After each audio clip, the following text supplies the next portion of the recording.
Hey world.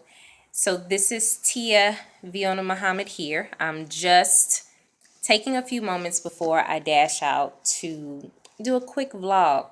I've talked with a good friend of mine who, when we were talking about a lot of different reading materials that we both wanted to look into and we really wanted to have the time to get in, she expressed to me after I really was driving in that she needed to read a particular book. She said, T, I need to be able to hear my books. I need to be able to just pop in.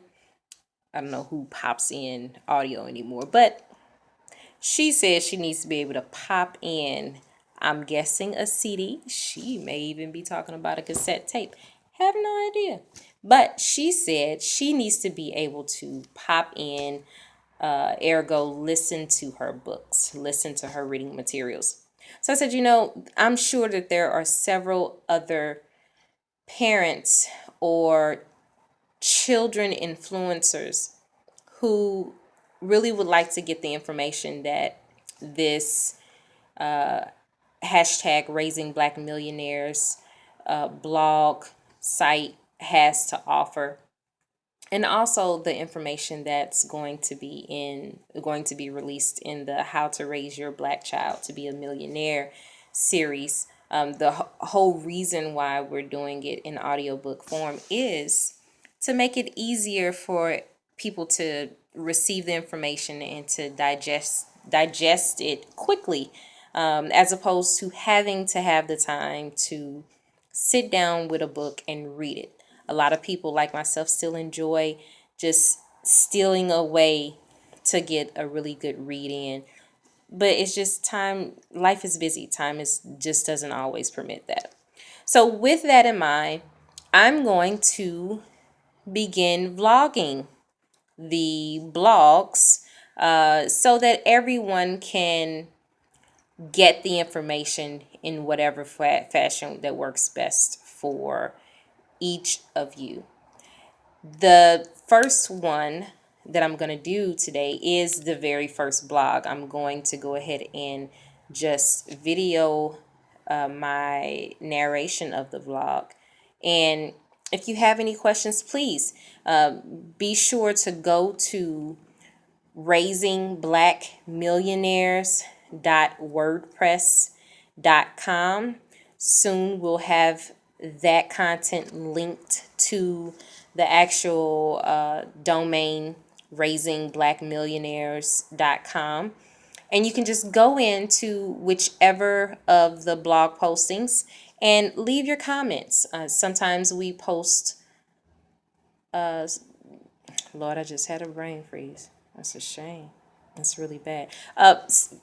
Polls. Sometimes we post polls for you to answer different questions to really kind of get your mind into making a personal assessment of which of these strategies you're already doing well in, which of them don't really work for you, which of them you really could use and your children could benefit from you implementing more.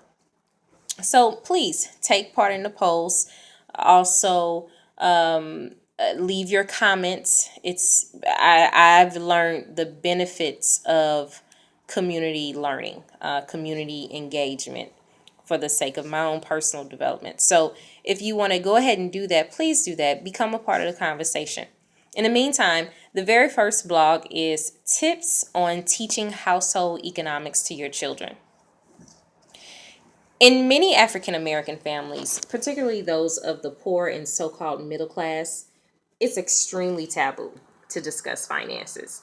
Most of us grow up with the only household conversations about money ringing to the tune of, we don't have money for that, or that's too expensive, or boy, we can't afford that. Put that back.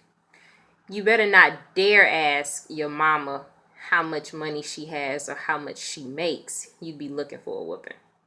The problem with this is that this taboo thinking about money and the lack of economic and financial literacy and practice conversations leaves our people with a long lineage of financial illiteracy and economic incompetency. During my conversations with millionaire and master networker, or millionaire author and master networker, Dr. George C. Fraser, he emphasized the importance of us taking up a simple practice of transparency with our children about finances. His solution is that children need to see us reconcile our checkbooks. Yes, we should still be reconciling a checkbook or a ledger every time we make a purchase, but definitely at least once a month. And it goes on to say, and witness us paying our bills each month. So the children should witness us paying our bills each month. And something that I didn't make note of in the blog, he also stressed the importance of the children seeing when the bills are due, the amounts the bills are due, and seeing us pay those bills on time so that it won't become a part of their understanding, or bill paying money management habit to pay bills late. He stressed that. So that's something we definitely want to keep in mind.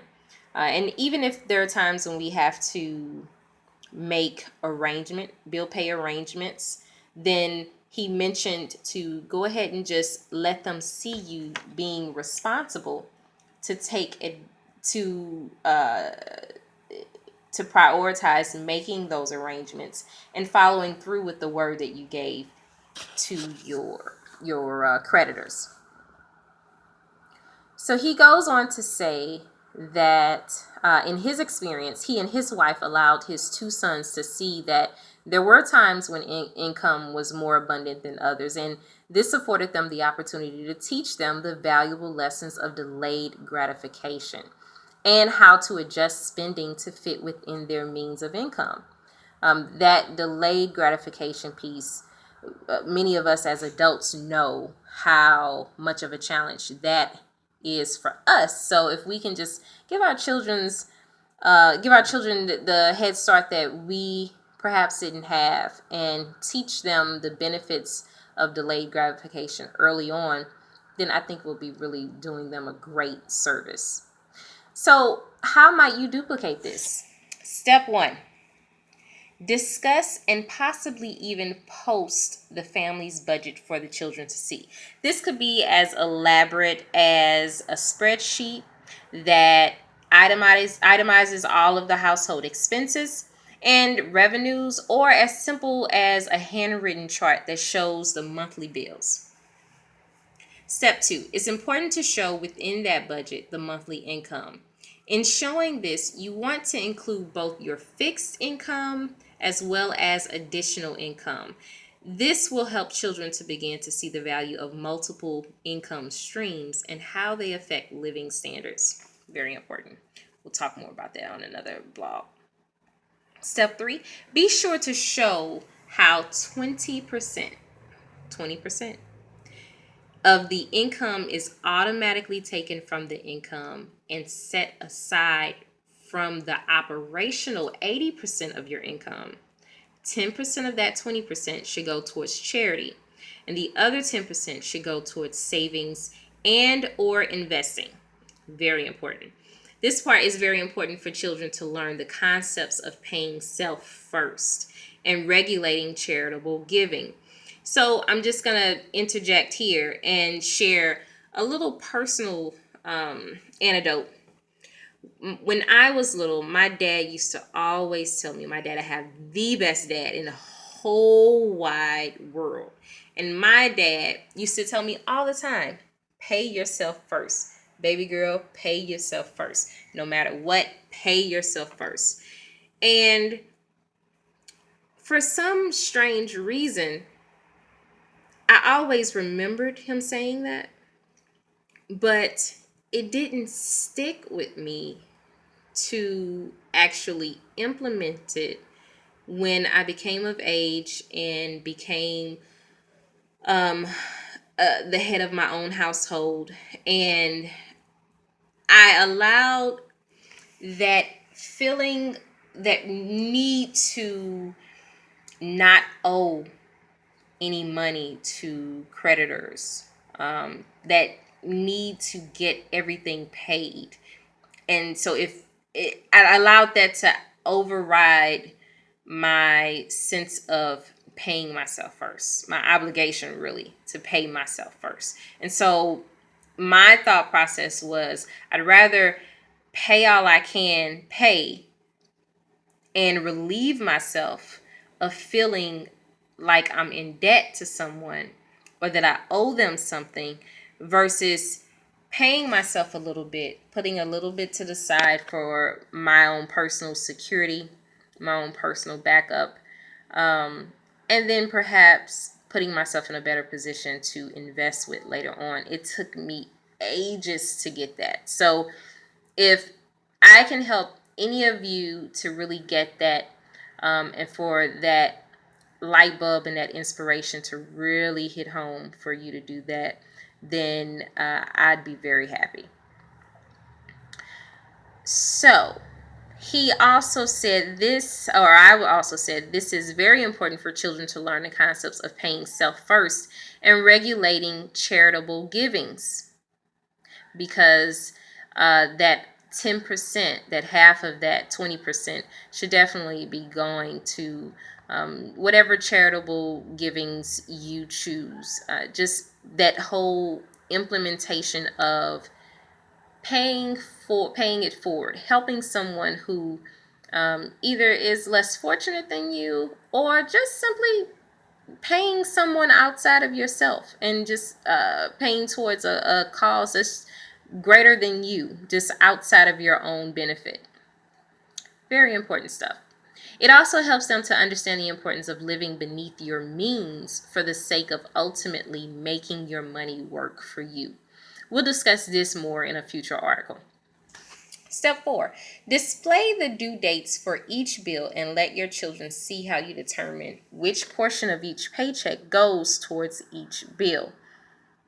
This will teach them some fundamental concepts of managing funds, as well as give them a far more concrete understanding about what it takes to maintain daily living than most children are used to getting.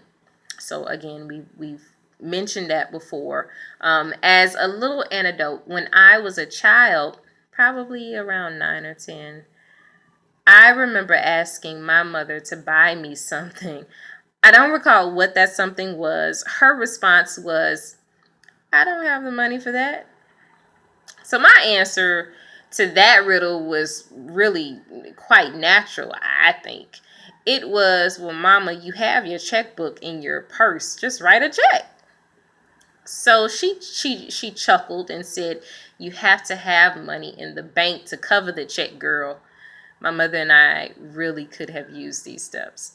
These tips are great starting points for teaching your children the responsibilities of financial management and economic empowerment. Starting them off with these skills early is essential to raising your Black child to be a millionaire. Thank you for listening to the very first blog and vlog for the hashtag Raising Black Millionaires series. And please go to raisingmillionaires.wordpress.com, soon to be connected to raisingblackmillionaires.com, and join the conversation. Subscribe, please subscribe and share it.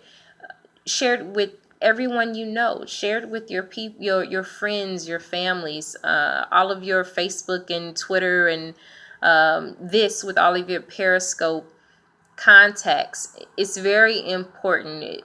We really are at a point where we Black people are really at a point where we have no excuses. We must today, since we can't go back and undo yesterday or improve yesterday, even though we really need to have established economic interdependence and independence. Even though we need to have done that like it was yesterday, since yesterday is gone, we can do something about it now. So please help us to attack this from the perspective of improving our children, the next generation of wealth builders, and for some, wealth perpetuators.